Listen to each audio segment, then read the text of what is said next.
Okay, तो आज के इस वीडियो में हम जानेंगे कि आप किस तरीके से ये जो मॉडल देख रहे हैं रेफरेंस पे, जो कि एक सोफा है, इसे आप कैसे तैयार करेंगे। तो देखिए, अगेन अभी हम पॉलीगन मॉडलिंग टेक्निक का ही यूज करने वाले हैं इसे मॉडल करने के लिए, और साथ ही हम कुछ मॉडिफायर्स का भी यूज करेंगे। तो ध्यान से देखें, आपको 100% कुछ ना कुछ सीखने को मिलेगा। तो चलिए शुरू करते हैं। सबसे पहले मैंने ले लिया एक बॉक्स, और बॉक्स से मैंने कुछ इस तरीके से एक पार्ट बनाया। ये जो पार्ट है ये एक्चुअल में ये पार्ट है। ओके, तो ये मैंने बनाया बॉक्स से। F4 करके देखो आप, बॉक्स कुछ ऐसा दिखाई दे रहा है। मॉडिफायर पे आते हैं और इस पे मैंने सेगमेंट ले लिया। एक तो मैंने लिया इधर सेगमेंट, ओके, और उसके अलावा विड्थ में भी मैंने सेगमेंट ले लिया। क्योंकि देखिए, अभी ये जो बॉक्स आप देख रहे हैं बिल्कुल फ्लैट है, जबकि यहाँ पे ये कुछ इस तरीके से बैंड है। तो हमें वो भी तो करना ही है ना। तो चलिए अभी राइट क्लिक करते हैं और कन्वर्ट टू एडिटेबल पॉली करते हैं। अब आते हैं टॉप व्यू पे। इसके बाद वर्टेक्स पे चलते हैं। इन सारे वर्टेक्स को सिलेक्ट करके देखिए ध्यान से, मैंने ये सारे वर्टेक्स सिलेक्ट किए, स्केल टूल लिया और कुछ इस तरीके से स्केल किया।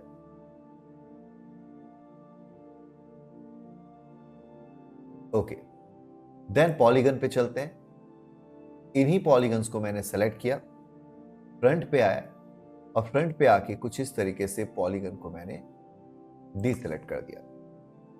तो देखिए अभी केवल इतना पॉलीगन सेलेक्ट हुआ है और नीचे के पॉलीगन को मैंने डीसेलेक्ट करके रखा हुआ है। तो इतना पॉलीगन सेलेक्ट होने के बाद अब आप क्या करें, राइट क्लिक और यहां पे यूज करें एक्सट्रूड का। एक्सट्रूड करते समय आपको एक बात का ख्याल रखना है कि ग्रुप एक्सट्रूड कुछ इस तरीके से काम करता है और हमें यहां चाहिए लोकल नॉर्मल। तो लोकल नॉर्मल एक्सट्रूड कुछ इस तरीके से काम करेगा। ओके, तो ये हमने कर दिया एक्सट्रूड, और जितना अमाउंट आपको एक्सट्रूड करना है उतना आप करें, उतना थिकनेस मिलेगा इस कुशन को। ओके करते हैं। देन इसके बाद एज पे आते हैं, सेलेक्ट करते हैं इस एज को। रिंग सिलेक्शन लिया मैंने। इससे क्या हुआ, पूरे राउंड में ये सारे एजेस सेलेक्ट हो चुके हैं। अब राइट क्लिक, कनेक्ट, और यहां पे मैंने 2 कनेक्शन दे दिया। ओके करते हैं। अब होगा क्या, फ्रंट व्यू पे आके ये जो हिस्सा है इसको मैंने कर दिया डीसेलेक्ट। ओके, और उसके बाद फ्रंट व्यू से ही मैं इसको कुछ इस तरीके से मूव करता हूं। तो आप देख सकते हैं इसमें कर्व आ चुका है। ओके, देन इसी तरीके से वर्टेक्स पे चलता हूं मैं, सॉरी एज पे आते हैं और यहां पे मैं कुछ कनेक्शन ऐड करता हूं। जैसे कि मैंने 2 कनेक्शन यहां दे दिए। वर्टेक्स पे चलते हैं और इन सारे वर्टेक्स को सिलेक्ट करके इसको मैं थोड़ा सा मूव करता हूं कुछ इस तरीके से। ओके, फिर उसके बाद आप देखेंगे कि ये जो कुशन है इस तरफ थिकनेस कम है बट इस तरफ ज्यादा है। तो आप करेंगे क्या, इसको कर दे कुछ ऐसा रोटेट और थोड़ा ऊपर मूव कर दें कुछ इस तरीके से।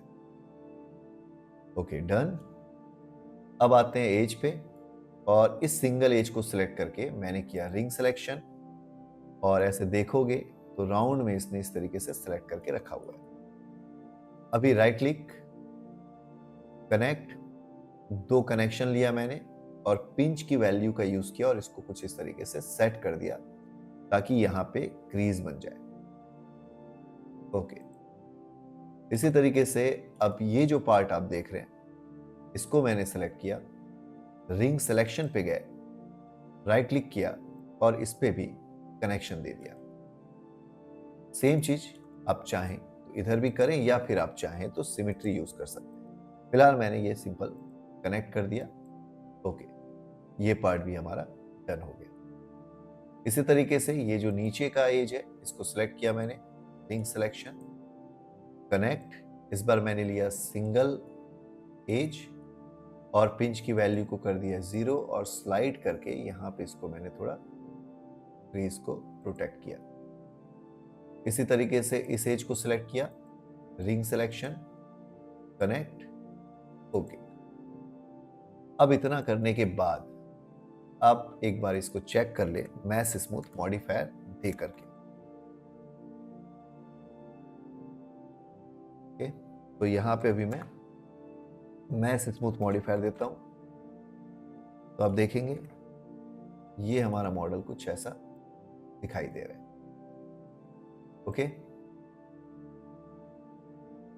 F4 करते हैं तो आप देखेंगे यहाँ पे थोड़ा डबल क्रीज हो गया है। इस क्रीज को लेके मैंने कंट्रोल बैकस्पेस किया। ओके, अब देखें ये बिल्कुल स्मूथ कुछ इस तरीके से चीजें दिखाई दे रही है। ओके,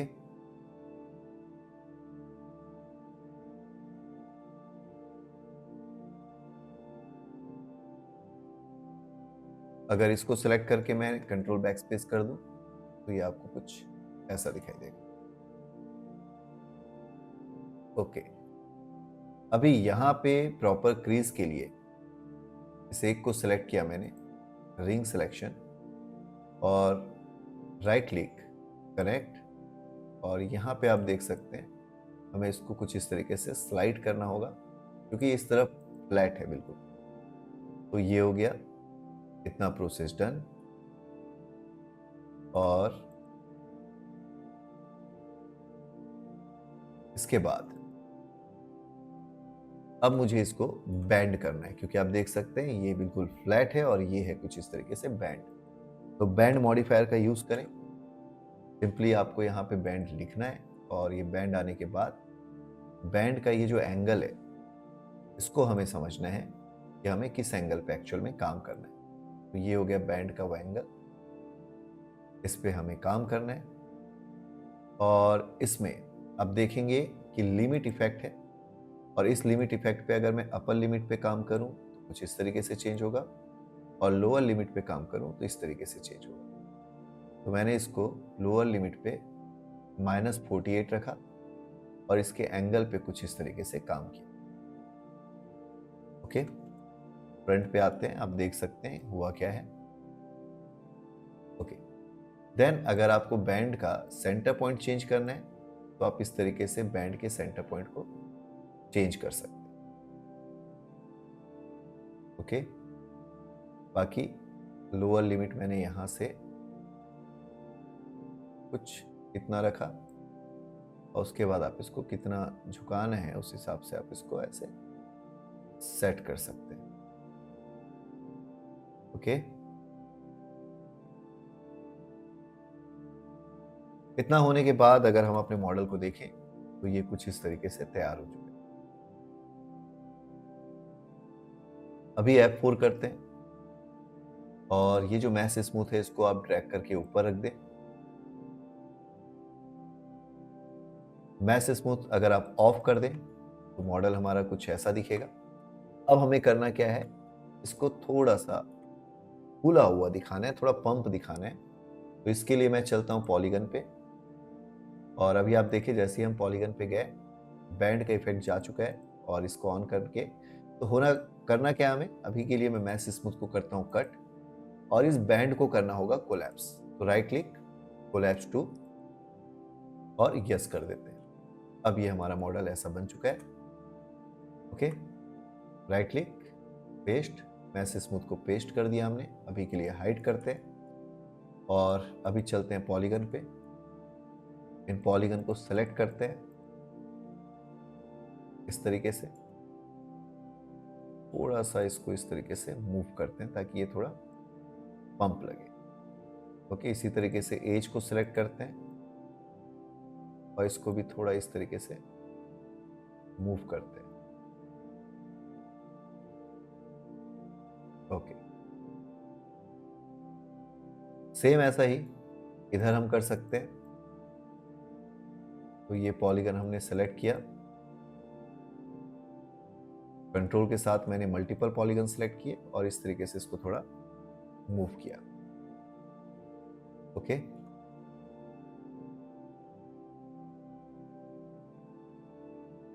ऐसे ही सेम अभी आप चाहें तो ऐसे वर्टेक्स के साथ थोड़ा इसको बाहर की तरफ मूव करें तो ये थोड़ा पंप लगेगा।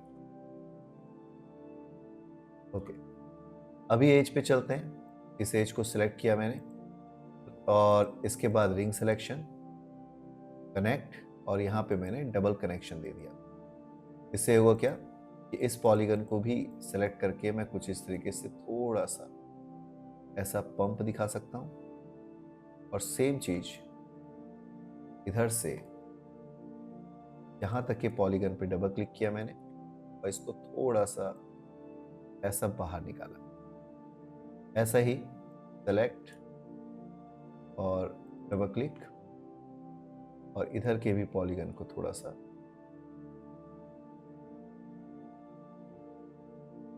इस तरफ मूव कर। ओके, ऑल्ट के साथ इसको डीसेलेक्ट करता हूं। अब करते हैं तो हल्का सा मूव। ओके, अभी मैश स्मूथ से ये थोड़ा इस तरीके से पंप दिखेगा। ओके, इसके अलावा यहाँ पे ये जो कुशन है वो वुडन के साथ मर्ज दिख रहा है, मैच दिख रहा है। तो हमें करना क्या होगा, हमें यहाँ पे एक क्रीजिंग देनी पड़ेगी। तो सेलेक्ट किया इस एज को, रिंग सिलेक्शन किया, राइट क्लिक, कनेक्ट किया, single connection, okay, then right click, और इस एज को मैंने कर दिया एक्सट्रूड, पर एक्सट्रूड किया थोड़ा अंदर की तरफ ऐसा, और इसका ये जो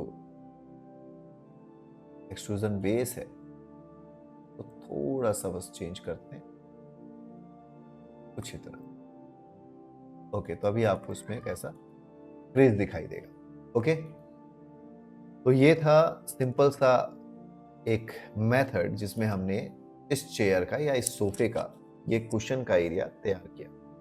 चलिए अब अगले पार्ट में हम बात करेंगे कि किस तरीके से आप इसका हैंडल और इसके जो लेग्स हैं वो तैयार करेंगे। तो इस वीडियो को अगर आपने यहाँ तक देख लिया है तो कमेंट करके बताएं कि आपने क्या सीखा। साथ ही इस वीडियो को लाइक करना ना भूलें, क्योंकि आप वीडियो देखते ज़रूर हैं बट लाइक करना भूल जाते हैं। और अगर पहली बार आए हैं तो आपसे कोई शिकायत नहीं है, आप बिल्कुल चैनल को सब्सक्राइब कीजिए और वीडियो को लाइक करें। साथ ही आप भी कमेंट करके बताएं कि आपको ये वीडियो कैसा लगा। मैं आपसे मिलूंगा अब अगले वीडियो में, तब तक के लिए लेते रहें VFX वाला ज्ञान। धन्यवाद।